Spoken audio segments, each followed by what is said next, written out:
Daddy, no. That's not true. All smiles at home, most of the time. I always mess this up, but I try. That's the main thing. Try again. Then there's some more to that, but I can't remember what it is. If at first, yeah, that's what it is. Anyway, so I'm gonna keep trying. But when I wrote the song, I had the first verse and I thought the first verse was awesome. My sister was visiting, and I was in Seattle with Rob and Doug, and they're here and all that stuff. And the first verse was slamming. It was awesome. And I was so happy. That's how I felt about it at the time. Now I'm just like, what are you kidding yourself? Anyway, and then I had a second verse, and my sister said, that second verse is kind of lame after the first verse. You know. But she's right, because then it got better than it was. And so that's good. And it's kind of a song, it's like a love, but I always attach a song to somebody. And this song I kind of attached to Roy because he, when we first did this song, it was really exciting. And it's big chord changes, so you won't notice that here.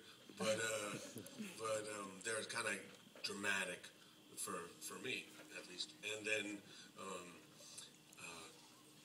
when we were practicing it, he kept saying, when we were learning it, he was into it. I remember he was excited when we first came up with the form and everything, and there was no lyrics yet. But he said, "Don't go too hard on this one, buddy."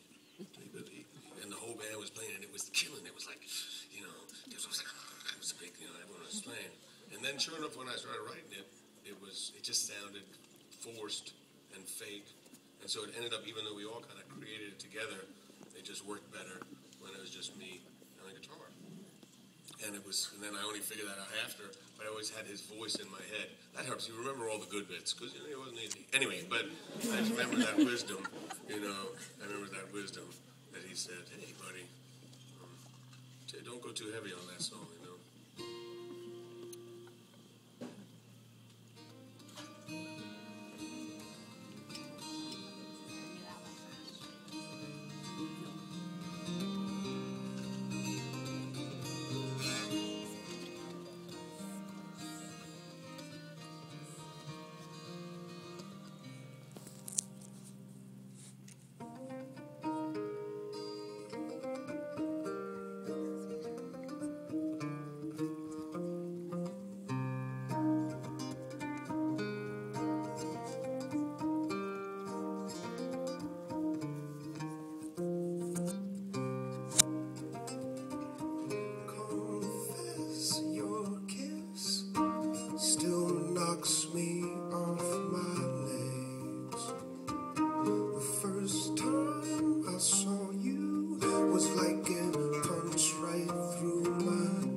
Confess I'm not quite ready